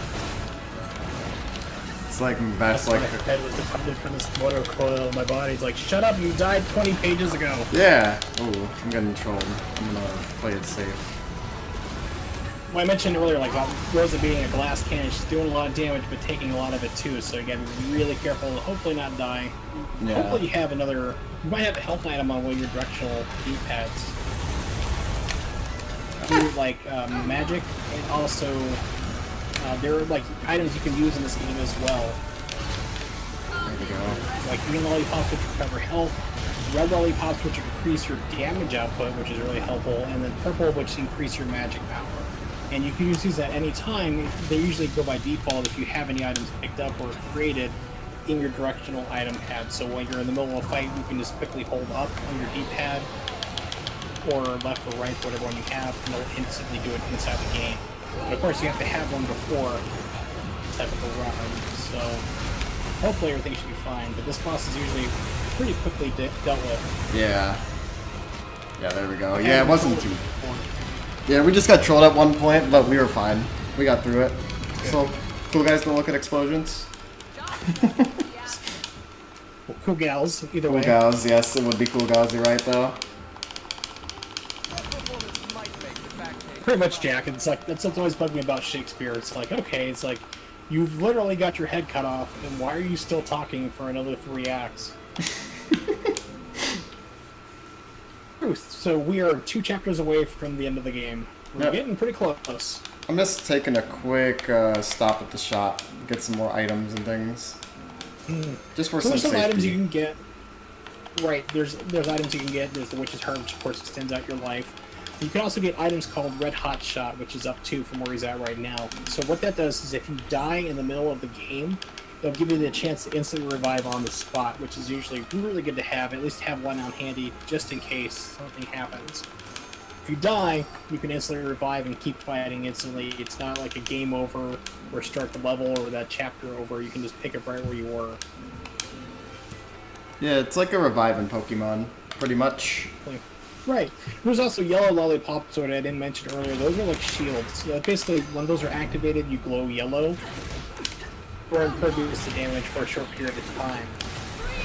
It's like there's small and large. Small lollipops last for 10 seconds. Large last for 20. It was discovered that you can actually go through and stack those abilities on top of each other. Wow. Small and large, like basically doing back to back, or if you do them inside the menu, you can get 30 seconds out of it. So you can extend out your time. So, but unfortunately, it's not really too useful to do it, except for like maybe 1 or 2 boss fights. It can be done. You can extend out your time. That's cool though. I didn't know that. So then the theory came down to like, okay, well, if you extend out your time, you have these running available, these upgrades, it doesn't increase your damage, because if you have like 2 lollipops going, it doesn't mean you do double damage.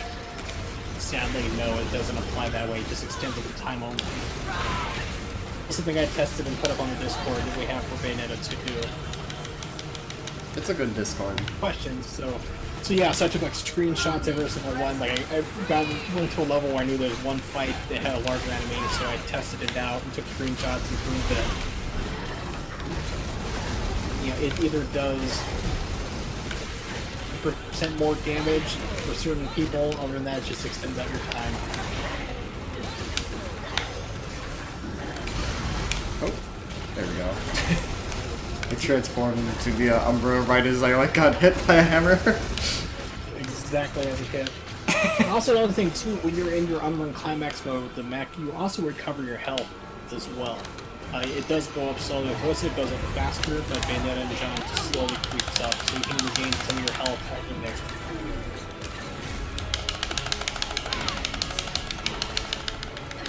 Fortunately, with this game, when you get an item, like right now you picked up the axe, which does a decent amount of damage, they took that weapon out. In Bayonetta 2, you are forced to use it. So if you pick something up, you have to use it before it'll disappear. Mm-hmm. The hammer is one of those really useful items to use for this fight. Right. There is a hammer, like basically Rosa is stuck using her guns the entire run. If you're playing as the other characters that I keep saying over and over, Bayonetta and John, you want to pick up the hammer, which is ridiculously good. Jump canceling. So if you hit jump and attack, and then followed by jump and attack, like 1-2, 1-2, 1-2 like that, you can cancel your swing animation with jump and then start attacking again. Damage is about in the entire games when you pick it up. So you want to get really good at jump canceling in this game when you get the hammer, because you can just a lot of fights the faster you can with the Umbra Climax, which is crazy. So like the right armor does a lot to begin with. So 2 different strategies. There's the old Umbra Climax one they came up with, and then there's the newer hammer jump cancel for bosses.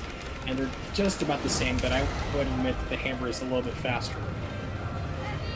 Why is the hammer faster? They're also much more damage output, especially when you combine it with an Umbra Climax with your Wicked Weaves.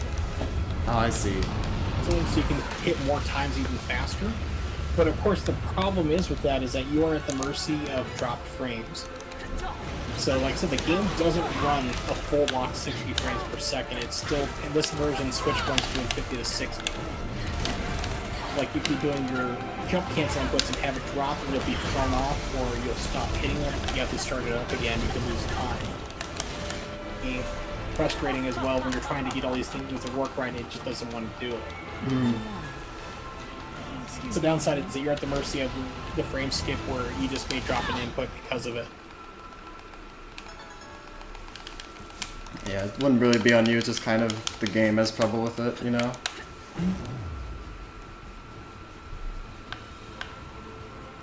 So we're getting... Skip, you could run up the pillar right to the one right that you ran past. Really? All it does is it saves about maybe 3 or 4 seconds, There's also a red hot shot up there, and at first I found out, like, I was like, can I jump up this pillar? Because you normally couldn't in Bayonetta 1. This is another Bayonetta 1 throwback here. Yeah. Like, did I boundary break something? And it's like, and then you see like a chest right up there, like, oh, the developers planned on somebody eventually figuring out there was something up there. That's a red funny. hot shot. It was about 3 or 4 seconds. Yeah, because at first I got excited, like, oh my gosh, I found something cool, like a boundary break, and no, they knew that. They're like, someone's gonna figure it out. We're gonna make you can go up here. Here's a chest. Wall walking.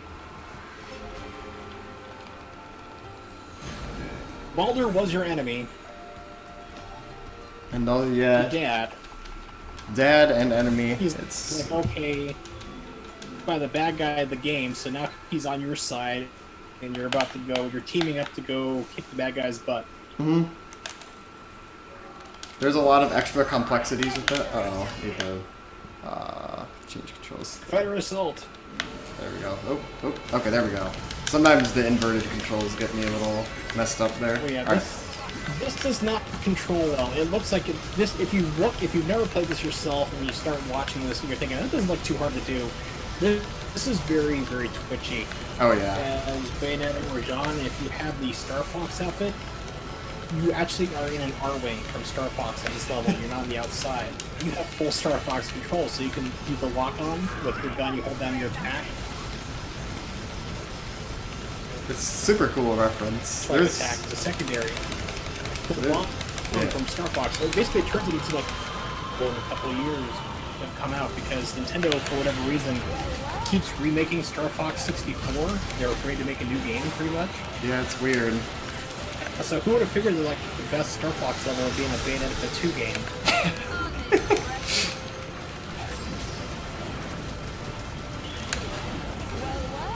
Like I said, unfortunately, you can't change costume into this game with these characters, so we're stuck in the airplane, which is a little bit slower.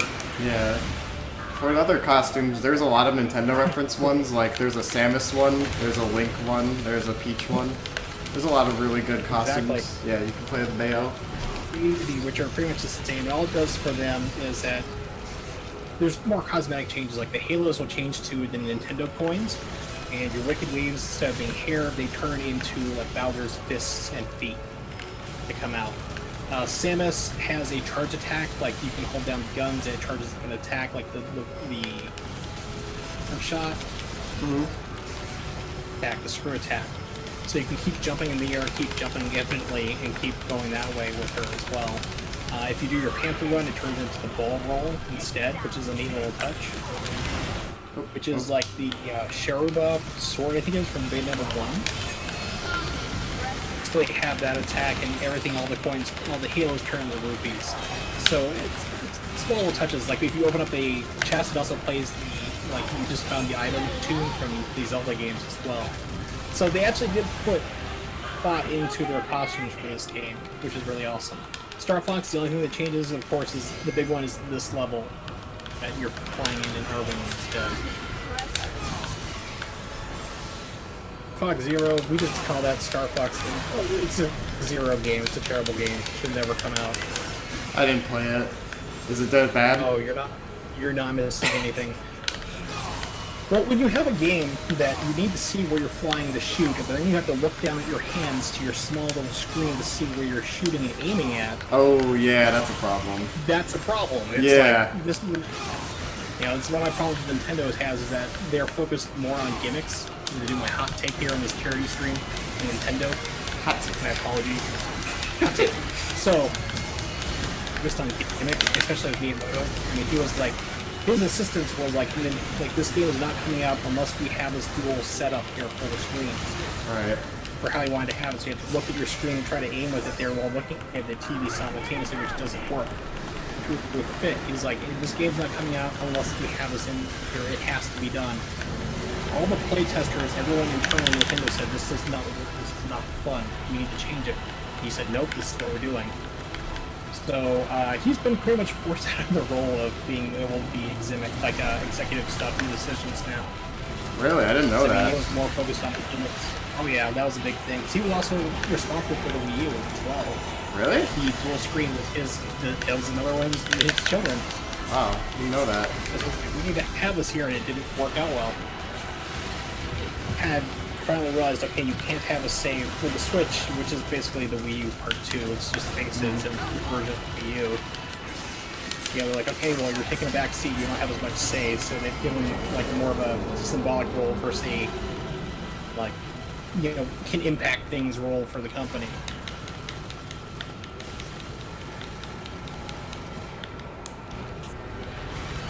So here's this manta ray again that we fought a few chapters earlier. Revenge of Manta Ray. We've already fought one way. It has one last final hurrah. Yep. He So explodes. after Gooby causes it to explode, which I don't know how that works, but yeah, it explodes. All manta rays explode, don't you know? Top. That's just what manta rays do. Yeah. They go and explode.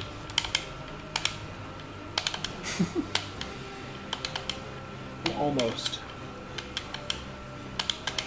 Almost. Exactly. Yeah. Because with Rosa, you can't change your costume, so you're stuck. You can't do the R-wing because that's actually it's so much better. Because not Yeah. only does it change the R-wing, it changes the mechanics of that entire level itself. You can shoot the gun faster, so you can really jam on the button as fast as you can. You can defeat the bosses even better, even faster. Exactly. I mean, like if they released Star Fox Zero with traditional controls, I'd be all over it too. I think a lot of people would be. Because where they forced all these things on you, where you have to look at your Wii U tablet screen in order to see where you're aiming and shooting. It doesn't work otherwise. Same thing with Skyward Sword. You have to use waggle controls. I have severe fibromyalgia, so I have like a lot of muscle and skeletal pain. And I get worn out and very tired very quickly. Like when I was able to speed run this game until my back blew out, I did this speed run once every 2 days because my body would get so beat up from having to do all the muscle, like all the tapping of the buttons and everything else, I get worn out. I can't play a Wii game more than 5 minutes because of the waggle, even if it's like a simple little thing on the wrist, it still tires me out. So I couldn't play any of those games. I couldn't play Skyward Sword. It's all waggle 100%. Right. So for me, like the Wii was like a bust. It's like my family has one, and it's like for me, I skipped it entirely. So I'm not a fan of motion controls or things that like force it on you. You're not alone. And there's a lot of people who don't like motion stuff. Yeah, exactly. It's like so that's what I was hoping. Like with the Switch, at least, it seems to be mostly gimmick free. I mean, it's not too much of a problem. I think the thing was like it's portable, which is pretty cool. It isn't really It's like. neat, but I mean, you're Yeah. still limited down to power. It's like it's running on an NVIDIA Tegra, which is basically it's like a cell phone processor just about, which is actually why emulators for Switch have come so far. Like they've actually just got Super Mario Odyssey running. You can play the entire game start to finish on an emulator now. Wow. So much about the processor, they're able to just get it up and going faster. I learned. Nintendo has ideas, but they've always tended to kind of traditionally run lesser heart rate. Yeah. Like for example, it's like you have like the Switch. It's pretty much a little bit stronger than the Xbox 360 when you compare it to like PlayStation 4 and Xbox yeah, One. I guess Everything else just run circles around it. Oh yeah. You know, that's Definitely. what they keep sticking with older hardware. Right. So this is where basically it's a Big Bang attack. It's like mimicking the end of Bayonetta 1. Yep. We're pretty much at the end You do right the most now. epic drop kicks. All you need is like a ring. Oh, there's some guy screaming like an announcer from WWE. If we just need John Cena Yeah. here, then it would really be WWE. Tone, get that like his song playing at least. So you knock the soul out of the body. Here, this is John, who you haven't seen the entire run. This is the lady's soul you got back into her body. She shows up, eats the guy. The run's not over yet. Yep.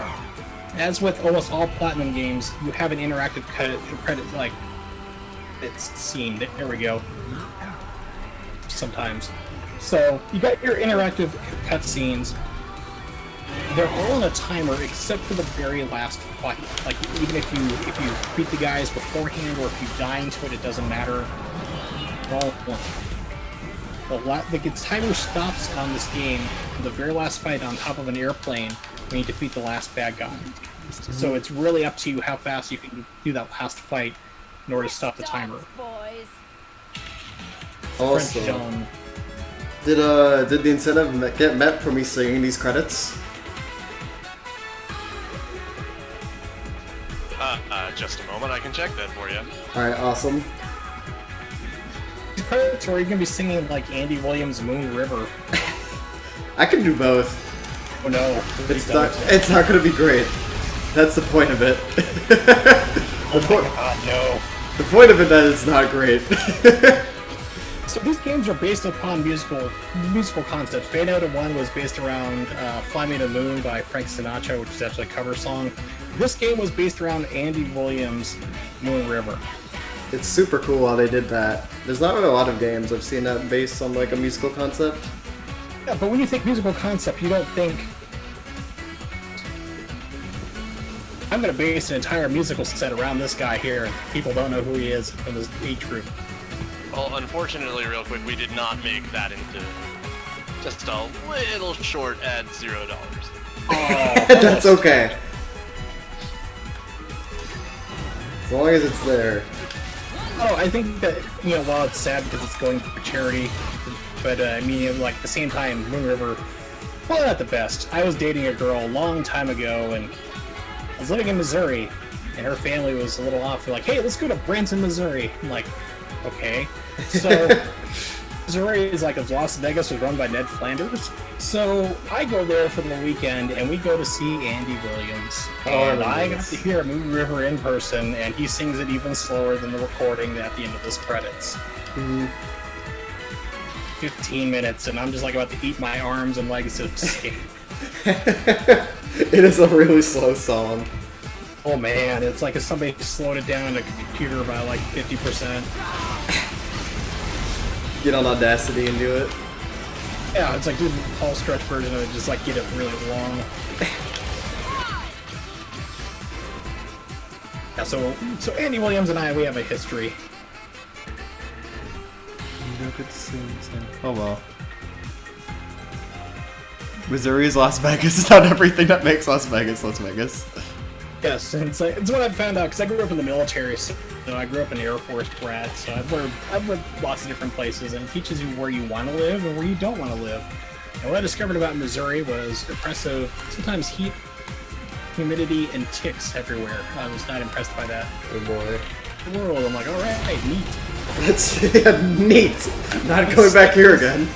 Yeah, let's stick out the parking lot and be like, hey, let's go hiking. No thanks. I'll keep all my blood, please. Not feeling it. Thank you, though.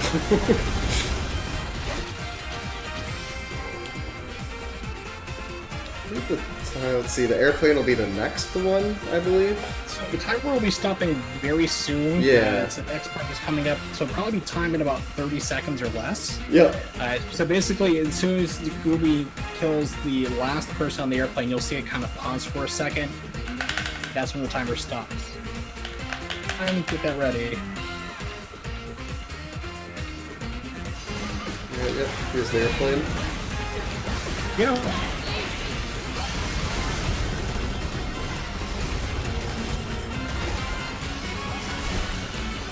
And it's time.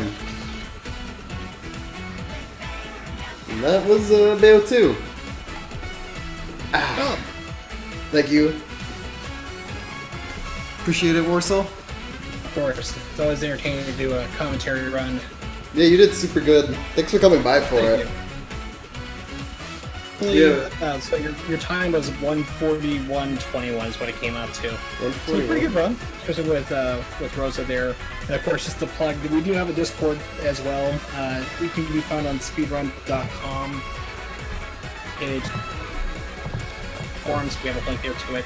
If you're curious about the game, just want to know more, we're always there too.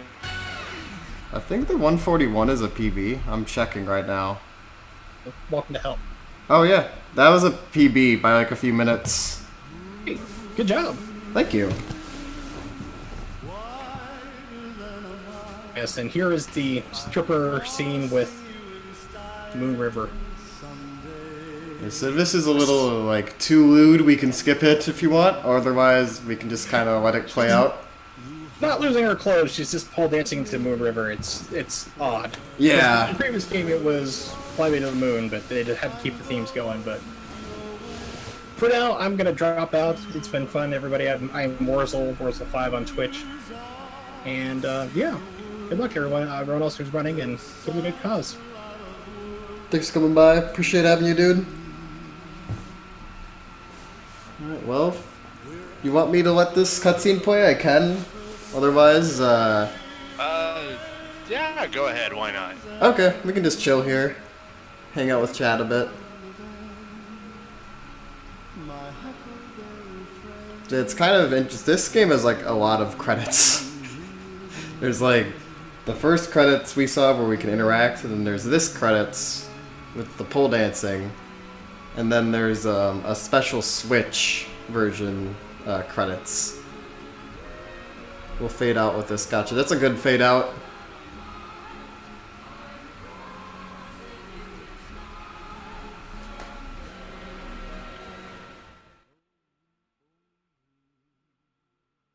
Thanks for the GGs, everyone.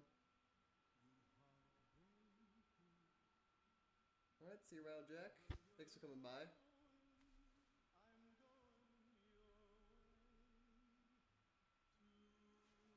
Well, what a fantastic run of Bayonetta 2 as that comes to a close. We have a few more runs left until the next day starts.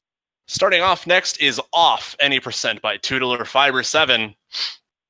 After that is Darkest Dungeon, Boss Crocodilian by Commander. And then later on is Soul Eater Battle Resonance by Toko Tomcat.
Distant Star Cares 2018 is an Extra Life marathon playing in support of Greenville Children's Hospital in Greenville, South Carolina, giving children the one-ups they need.